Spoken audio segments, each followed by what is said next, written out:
I'm Oliver Aiossa. I'm a Dutch historian for Historic Cherry Hill.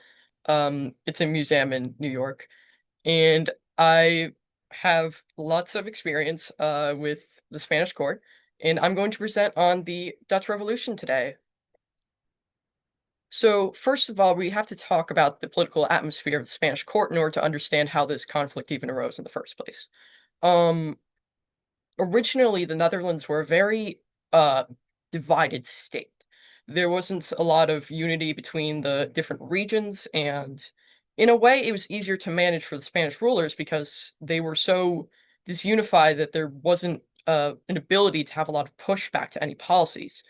Um, and they also had an emperor, Charles V, who was very Dutch himself, so it was sort of pacified back in that time. Though when Felipe II took power, things immediately sort of began to change because first of all, Felipe was a foreigner, and then second of all, um, the Spanish court itself began to transform, and it became very divided, and there were lots of factions, which I'm going to get into a second. We have two major court divides. The first one was the Toledo Party, as many historians call them. It was led by the Duke of Alba, who's an incredibly experienced general and one of the most indispensable figures in Spanish history at the time, often compared to Napoleon Bonaparte for how significant he was in the military scene of the time. Um, Although his personality was very unlikable to the court. He was incredibly violent, he was a warmonger, and it was a sort of family tradition that they didn't quite understand how to handle politics. Instead, they would resort to violence, but because the Duke of Alba was such a experienced figure, he was always absolute, and it sort of provided comfort to the king. He was kept as an essential figure in the court. However, we have another side, which is basically antithesis of the Toledos. That would be the Ibolistas, who were rallied under Roy Gomez. Roy Gomez was a Portuguese page who was later promoted to be the king's privado, aka his sort of second-hand man. Um, he was far more moderate for the reason that he was very opportunistic. It was easier to be more kind in these matters and to gain friendships with these nobles if he was moderate and had like religiously tolerant views, and also um opposed war, which obviously nobody likes a war, so that's what allowed him to gain popularity. um though one thing that is often not looked at in historical descriptions of how this court factioning rule played out, is that Felipe II was sort of promoting it in the first place because it allowed him to become more absolute. This is a problem he had ever since the beginning, or rather a desire he had, where he wanted to maintain complete control of the political scheme of Spain, and it was easier to manage these nobles if they were fighting amongst themselves than if they were actually trying to usurp him. They were basically so busy fighting each other that they didn't have a chance to challenge Felipe himself.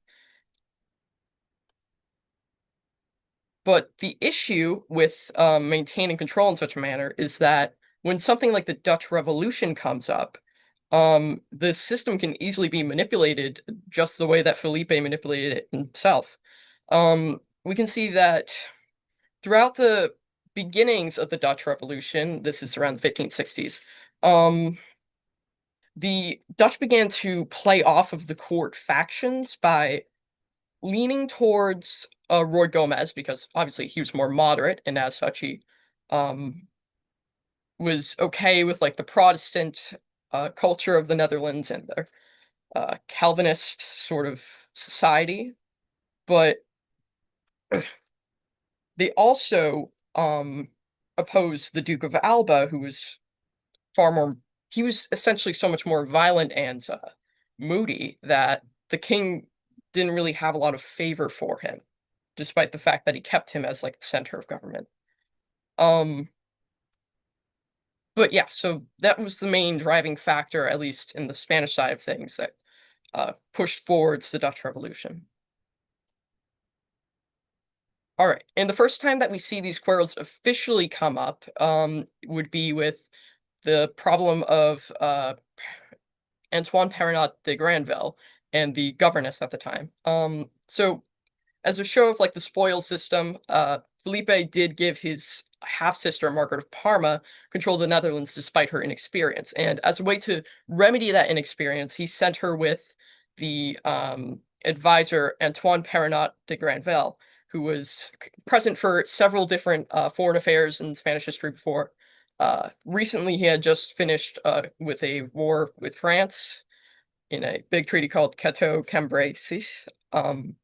But pushing that aside for a moment, he really did control her because he had this direct line of communication with Felipe, and he often like insulted her ways of policy, called her too moderate to Felipe, and he was essentially just manipulating her and Felipe at the same time in order to get his own way, as he was also associated with the Catholic Church, and thus it would have been useful to promote this religious intolerance. However, the Dutch nobles, who were Protestant for a good degree of them, um, they didn't appreciate Grenville's meddling.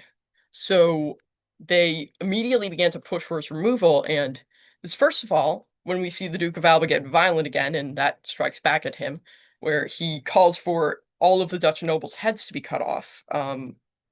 Obviously, that's not how you behave in a court full of uh, kings, and it's just simply not polite to do. Uh, and it obviously discredited his point because of how extreme and childish he was about it. And it allowed the Dutch to get their way for one of the first things where they played into the court factions. Though the expulsion of Granvelle wasn't necessarily the end of Margaret's sort of power being abused. Although she did recognize that she was being manipulated, she did not have the resources to actually fight back. Felipe was not sending her any money or any troops, despite her frantic pleading for it. And another thing about his sort of neglect of her would be how letters would only arrive about every 2 weeks or so, as in like between the time of sending and receiving, many conflicts would already have been ended, and he wouldn't have ever sent any troops or resources or money. But he was also very distracted with the Turks and the general area of Africa at the time, because there were definitely a lot of it was almost crusade-like tensions between Spain and the Muslim world. So he was focusing, hyper focusing on that sort of thing, and he completely forgot about the Netherlands. So oftentimes he would apologize to her for not sending letters quickly enough. And the study neglect idea is actually, I'll credit the man who came up with it. Jeffrey Parker defines this in his book, Philip II's Grand Strategy. Um, but one thing that he does mention that I would like to touch on is that Felipe continuously delayed his trip to the Netherlands, which, although Parker interpreted it as part of the study neglect, other authors such as Henry Common and William Maltby actually recognize that this wasn't a neglect thing. It was actually a plan. So Felipe had this idea of how to deal with the Dutch, which would be to at first show off his ability to be stern, to establish, I'm not playing around. Uh, in his words, to use the severity of justice. Um, it's just a way to make sure that the nobles know that they're still under the power of Felipe. They're not their own little country yet. But then he was going to show kindness in order to gain popularity with the people again, because by this point, the general Dutch view of the Spanish was that they were incredibly religiously intolerant. They were tyrannical. So then that sort of would have been uh, sort of pushed down had Felipe come in and given a general pardon to. Well, essentially, what happened is these. Some, excuse me, I'm so sorry. Um, the Protestants of the Netherlands were actually being persecuted during this time. I forgot to mention that. I'm sorry. Um, and it was actually quite intense, though I will mention that the blame was misplaced, because it was actually, interestingly enough, some Dutch cities were actually persecuting more Protestants than the entirety of Spain at the time. Big example being Antwerp, which over the same time period as Spain killed more Protestants than in the entirety of the peninsula were killed. Um, though the Dutch sort of, that Spanish Inquisition sort of uh, reputation that Spain had uh, affected the Dutch, and they blamed these big persecutions on the Spanish instead of the Dutch who were actually doing it. But again, if he were to come in and give this general pardon, then it would regain their confidence in the fact that he's a competent ruler and he's not just out there to kill them. Um, though there was some problems with this, which was first of all, he had to find a suitable time to enact his plan. And this is also when they chose the Duke of Alba, because despite the fact that he was seen as a very bad pick, because he was first of all very old, second of all very unmanaged. He was a terrible fit for this sort of thing because he would not have been able to control himself. However, there was no other noble who was actually willing to do it. And another thing is that Felipe, in order to do this plan, he would have had to come to the Netherlands himself and given the pardon. The issue with that is that Felipe's family in the court is very unstable by this point, medically and mentally. Um, First of all, the Queen, Elizabeth of Valois, is very fragile, so there's not going to be much of a chance of another heir coming in. And his current heir, Don Carlos, was, as a result of the inbreeding of the family, incredibly mentally unstable, and it would have been completely irresponsible if Felipe were to leave his states behind, and if anything were to happen to him in these sort of revolting states, then the entire kingdom of Spain would have been left in the hands of somebody who was not qualified to rule in any way at all. Though there's question to be had about why the Duke of Alba took up this position. Um, there's definitely some pressure on him from the court because his son Frederick ended up implicated with one of the queen's ladies in waiting, Magdalena de Guzman, um, and he had attempted to marry her without the blessing of either the king and his father, which in Spanish law that was illegal. Um, so he was exiled for 6 years. He was originally meant to stay in Oran, but the Duke of Alba managed to wiggle his way out of that by begging the king to send him to the Netherlands instead. But again, this sort of pushed some pressure onto them because they had fallen out of favor. The Toledos were no longer a favorite of the royal family, and if Frederick were to fall through and he was to lose the king's favor completely, then the Toledos would be no more. There would be no more Duke of Alba, which is a certainly pressing situation for Fernando, who has no other heir lined up. So when he arrives in the Netherlands, the Duke of Alba immediately establishes the Council of Blood, also known as the Council of Troubles. Um, it was installed as a way for him to wipe out these nobles who were revolting against him, or no, revolting against the king. And although this was made just for the purposes of collecting those nobles, it was a general heresy court. But again, it was used by the common people, which is why you often see that it has a very high death count, or I suppose victim count, because so many people were being persecuted through it that for like reasons similar to how witch hunting went back in the day.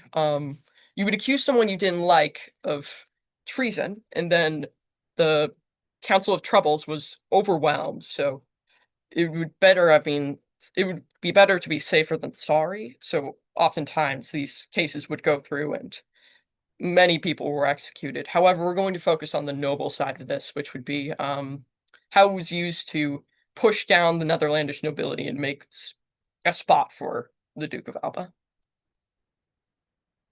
Though, again, going back to that plan, the original intention of the Council of Troubles was not to become this noble murdering machine. Instead, it was made to assert Spanish authority while also not eliminating the Dutch nobility completely. Like the quote of Felipe here, the intention of the Spanish military presence in the Netherlands was simply to check them, to make sure that they know that they are still under Spanish authority and they need to respect it. But the issue was that the Council of Blood was not very well managed, at least by the king. So essentially, it was made up of, as I've mentioned before in a different slide, it was made up of some of the Dutch nobility and two Spanish advisors, Juan de Vargas and Lodwick de Rio, who often is just referred to as de Rio, um, who were not aware of the plan that Felipe and the Duke of Alba had for that general pardon. So when they were given a vote on whether or not they should execute the two nobles who were captured, which would be the Count of Egmont in this photo here, and the Count of Horn, who were both seized by that point. When they were given that question, they obviously went for the execution, and this led to the execution of two war heroes, Spanish war heroes at that, and it sent a shrill throughout Europe because originally it was sort of seen as like the intention in the Netherlands was unclear, but now it felt like they were coming in to completely like ruin the nobility. It was they thought they weren't pruning that vine, but they were instead cutting it down and destroying it. Um, so the Duke of Alba was taking all these bold moves because he thought that he was going to be relieved very, very soon from the Netherlands. Felipe had announced a trip to the Netherlands in 1567, but unfortunately, what happened between then and Alba being put permanently there was that unstable air I mentioned earlier. He would actually blow up and die. So that means there's no air now. Like, it would have been different if Don Carlos was at least a little healthy. No, sorry, physically stable, but he was completely gone now, and there was no chance that the queen could become regent because she was also dead by this point. So Felipe completely called off the plan to go to the Netherlands, and of course, there's also that personal part of it, which would be that you don't want to go to a foreign country right after both your son and your wife die in tandem. Um, so this was incredibly draining for the Duke of Alba because he was taking so many different bold moves, like I said, because he thought that he wasn't going to be there for very long, but turns out he very much was going to be there very long, and he would have to deal with the consequences of his actions. One of these big consequences, which would have been the Duke of Orange standing up. He was originally part of, like, this noble trio, which would be the Count of Egmont, the Count of Horns, and himself, who were very against the Duke of Alba in the first place. They were one of Roy Gomez's many, many allies. Um, but with as soon as Duke of Alba comes to the Netherlands, he sort of breaks. He says that he's not going to trust the Spanish's justice nor their mercy. He's essentially ready to he knows that if he stays in the Netherlands, he's going to end up like the Count of Egmont and the Count of Horns. And he takes a stand actually against it. Though there is a sort of personal question to this, although he does mention that it's a war of liberation, that he's protecting the Netherlands. There's definitely a personal layer to it, which is semi-ignored by historians, Dutch historians at least, which was that his son, first of all, had gone kidnapped by the Duke of Alba as part of his big spree of punishing nobles. And also a lot of his property had been confiscated, which the Duke of Alba had done in a way to try to make money while he was there, because again, he thought he wasn't going to deal with the consequences. Um, so William definitely has a huge personal motivation there because he cares about his son and he cares a lot about his money. So it actually isn't even a really like citizen revolt. We often think about these revolts in a sort of Marxist way, where it's the bottom revolting against the top. But here, it's just the top against the top. The Duke of Orange does not have an army of patriots by this point. He has an army full of foreign soldiers from various different lands, particularly France and Germany, that he was spending his own dime on this, and it was sort of he was sort of alone. And then also on top of that, he didn't have any uh sort of military discipline, which oops, sorry. Didn't have any military discipline, which I'm going to get to later. Um and it reflected very badly on his cause. But again, let's move on to the Duke of Alba, which he also um has a sort of own center on the nobility, which um it wasn't Spanish soldiers from like different social classes fighting in this war. In fact, it was completely concentrated on the nobility. Though it can be sort of questioned why he would choose to have an entire infantry filled with nobles and middle class men. Though one good thing about it would be that he wanted to have very disciplined soldiers. The Duke of Alba was all about discipline in the beginning. He, uh, at one point, two soldiers had ended up sacking a local farm, so then he hanged both of them publicly to make a statement about how much he cared about how his soldiers were behaving. Um, and it definitely created a sort of expectation about the war. Anyways, moving on to uh, how he thought the war was going to go. The Duke of Alba essentially thought that this was going to be a piece of cake. He knew that William of Orange had a terrible, actually zero experience in war whatsoever, and that he has never been a general, that he's running this on his own dime. So as long as the Duke of Alba could wait it out enough, William would run out of money, and then the war would be over because he would have no more men. The Duke of Alba could just sweep in and kill him. Um,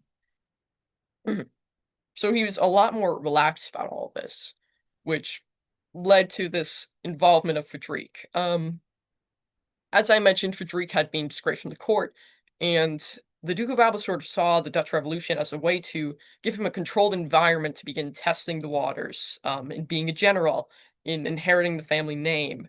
The issue with this was, first of all, that Frederick was not the most lucky. He had several issues.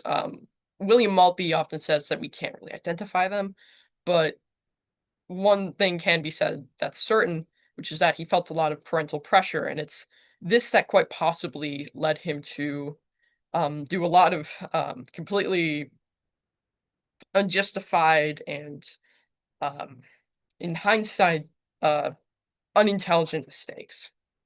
So he also did have family conflicts to be worried about, which was that his brother Hernando, who would be the Duke of Alba's illegitimate son, had far better standing with the king, and they did sort of have this quiet sibling rivalry with each other. So that on top of the need to fill the Duke of Alba's shoes and regain the king's favor, it created a lot of pressure on him, which led him to take many, many extreme moves purely out of desperation. Um, so moving into how the Dukes of Alba conducted themselves in the Netherlands and how that sort of affected things. Um, the Duke of Alba's personality was a very big factor in how things sort of moved forwards because he justified all of his extreme moves with the idea that his opponents were less than him. It was a dehumanization which he had been accustomed to since his childhood. The Dukes of Alba were specifically trained via a family tradition of bringing them onto the battlefield as very, very young children. Um, that their enemies were subhuman in every way of the word. And it allowed him to sort of feel better about what he was doing. He thought to himself, whenever he killed a town of people, I'm not killing people, I'm killing heretics. So it makes him be so much bolder with his moves because he just simply doesn't take into account the humanitarian um effects of what's going to happen. Um He also ignores all the other possibilities of revolution. For example, another thing that the Dutch were very, very angry about was Spain's meddling in their financial world. They frequently tried to get money out of the Netherlands because the Netherlands were quite rich at the time. Sea trade was huge there, and essentially Burgundy was like the center of the world's. It was like the Versailles of the Middle Ages. Um, but whenever Spain tried to tap into that wealth, the Netherlands responded violently. And the Duke of Alva just didn't see that they were doing that. He just thought it was completely out of religion. That's all that he considered. Put that on top of his violent personality, and then this condition in the Spanish court, which was that they sort of thought that the will of Spain is the will of God. It's actually very important in understanding how they justify things because, again, if you believe that this is all the doing of God himself, then you can justify it a lot better, and it also increases the stakes so much higher. Like, your personal salvation could be based upon what happens in the political world, and thus, there's a lot of tension there. Um, and it also creates one of the first, total wars, which Um, another thing about this would be the Duke of Alba's complete stubbornness. As I said before, he was the complete opposite of the moderate party. He was very conservative, very religiously conservative. And if we take into account the fact that he sees these people as subhuman and like barbarians, essentially, um, then he needs to be able to be very, very firm with them.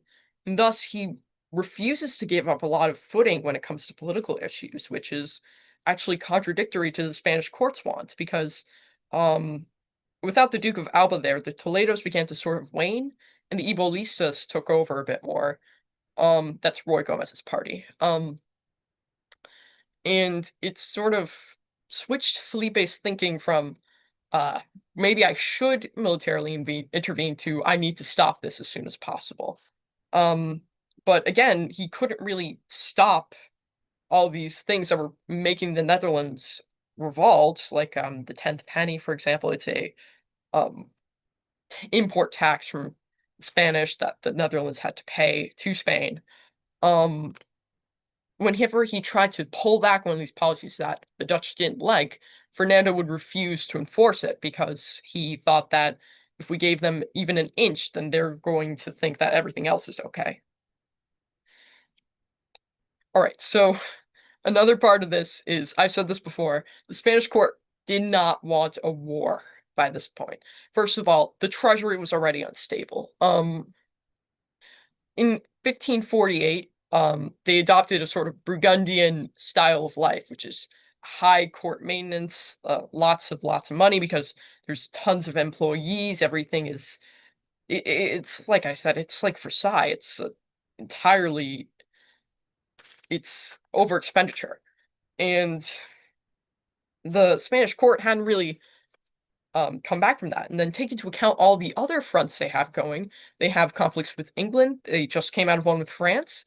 And they're also fighting basically the entire Middle East and Africa. Well, Northern Africa. But this was so much money that they were spending, and they just didn't have the resources for the Duke of Alba, who, as I said before, he was doing a total war. He was trying to eliminate the Dutch completely, and the issue with this is that Spain simply couldn't pay for it. It leads to a lot of tensions between Felipe and Alba because Alba keeps insisting that he needs more money, but Felipe doesn't have the money to give him. So it definitely creates a divide between those two, and it begins to push Felipe away from Alba. He begins to definitely stop caring about him a lot more, and it only reinforces the fact that he was already a little iffy about him, and now he's even worse.